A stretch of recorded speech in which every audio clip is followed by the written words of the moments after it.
जो पहलगाम में आतंकी हमला हुआ, जिस तरह से पर्यटकों को निशाना बनाया गया आतंकवाद के द्वारा, लोगों से जानने की कोशिश करेंगे कि महागठबंधन की ओर से ये कैंडल मार्च निकाला गया है। इनकम टैक्स चौराहा से चलकर पटना के डाकबंगला चौराहा जाएगा। मैडम, मैं पूछना चाहता हूँ कि कहाँ से आप लोग चली है?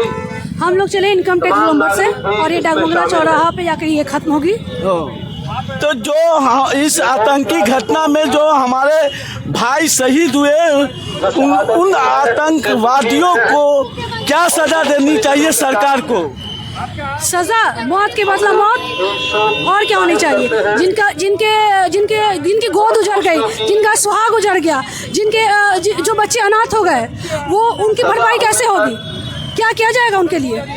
आए दिन कुछ न कुछ पब्लिक के साथ घटनाएं घट रही है। महाकुंभ में वैसे ही घटा, अभी पहलगाम में वैसे ही घटा। आखिर कब तक ये जनता भुगतती रहेगी इनकी घटना? जब से डबल इंजन की सरकार बनी है केंद्र में 2014 के बाद, पुरी की घटना ले लीजिए या पुलवामा की घटना ले लीजिए या फिर जो 22 तारीख की घटना घटी है, इस घटना को ले लीजिए, सरकार कहीं संगीन कदम नहीं उठा पाई है। सरकार को इन सब घटनाओं से कोई मतलब नहीं है। उनको राजनीति करना है, उनको घूमना है, मीटिंग्स करनी है, बस। बाकी जनता खुद समझ ले उन्हें कैसे क्या रहना है। इस तरह का घटना को अंजाम दिया आतंकियों ने।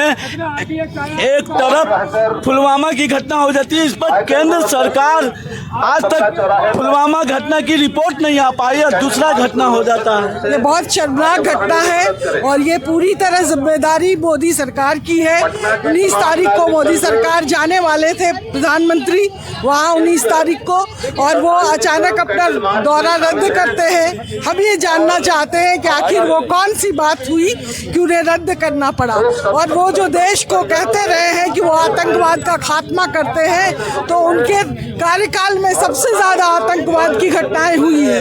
और ये दुखद है कि देश में एक नया नैरेटिव, हिंदू मुसलमान का नैरेटिव दिया जा रहा है। हम सब उसके खिलाफ हैं। हम ये मानते हैं कि आतंकवाद धर्म के चेहरे को लेकर, खोल को लेकर वो ज़रूर आया है, लेकिन वो आतंकवाद है। और कश्मीर की जनता को सलाम कि उन्होंने सबको बचाया। वहाँ पुलिस और मिलिट्री नहीं पहुँची, लेकिन कश्मीरियों ने अपने कंधे पर लाद कर, पीठ पर लाद कर उन लोगों को बचाया। ये उन्हें सलाम करना चाहिए और देश को भी एकजुट रहने की कोशिश करनी चाहिए। और ये एक बहुत बड़ा हादसा है, ऐसा हादसा नहीं हो, इसके लिए हम मांग करते हैं कि हमारे देश की सुरक्षा सुनिश्चित की जाए। दूसरी तरफ कई स्ट्रीम मीडिया को देखा जा रहा है कि हिंदू मुसलमान का रंग देने में लगा हुआ है। ये मकसद उनका यही है कि डिवाइड एंड रूल। हम लोग उसके खिलाफ हैं। आज हम लोग सारे दलगत चीज़ों से ऊपर उठकर सभी दल के लोग यहाँ मौजूद हैं। आज इंडिया गठबंधन की तरफ से हम ये मांग करते हैं कि आतंकवाद पर रोक लगे। हम ये मांग करते हैं कि जो मारे गए लोग हैं उनकी श्रद्धांजलि, उनके साथ, उनके परिवार के साथ जो है उनको मानदेय दिया जाए, उनकी देखभाल की जाए, उनको जिस तरह की भी मदद की ज़रूरत है वो दिया जाए।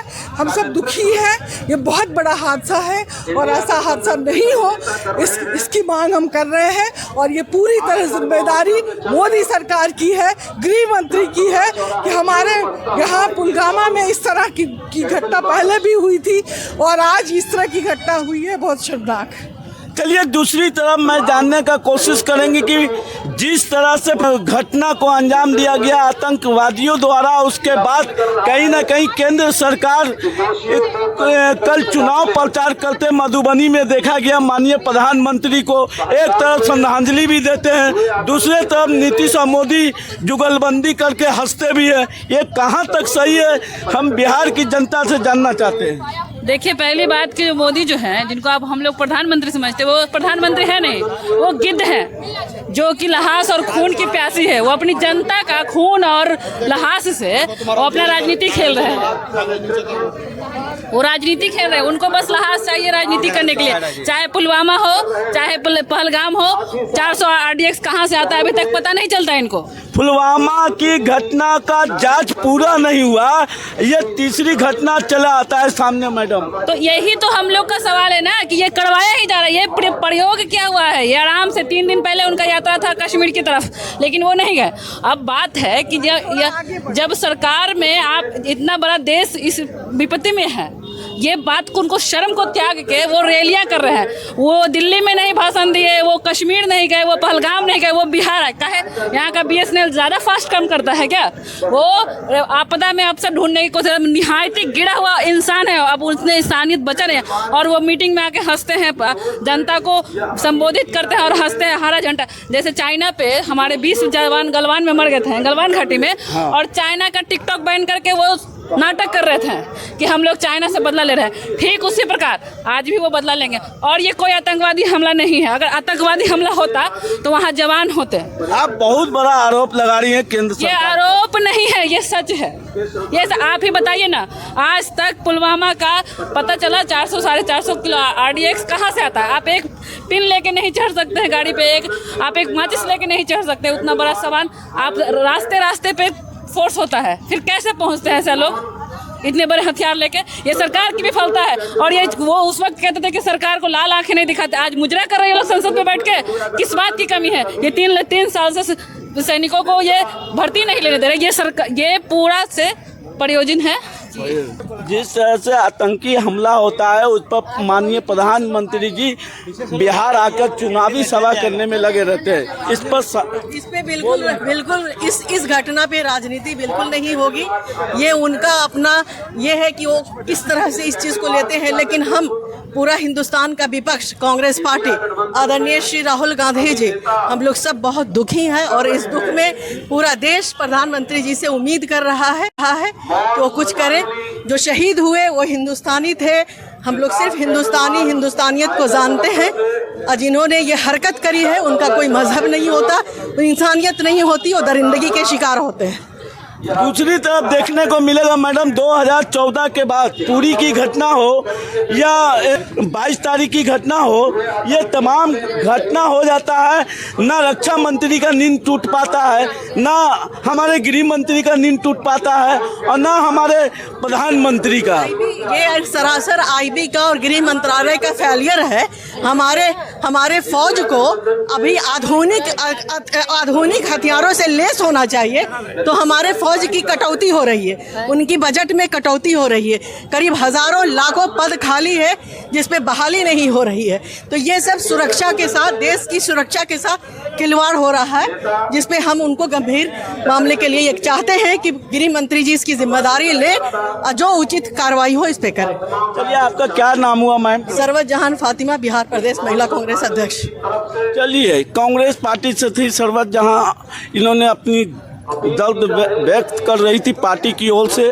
पहलगाम में जिस तरह से आतंकी हमला होता है उस पर माननीय प्रधानमंत्री हो या गृह मंत्री हो या रक्षा मंत्री हो, ये लोग जवाब नहीं दे पाते कि कारण क्या था कि हमला हो गया वहाँ पर। देखिए, जवाब देंगे तब ना कि जब उनके पास कोई तरह का सबूत हो। अब रहा बात कि यहाँ पुलवामा में RDX रखा रहता है 12 घंटा, इन लोग को पता नहीं चलता है। लेकिन गाय का मांस थोड़ा सा भनक मिल जाता है तो तुरंत उन लोग को अटैक कर दिया जाता है कि गाय के मांस वाले लोग हैं।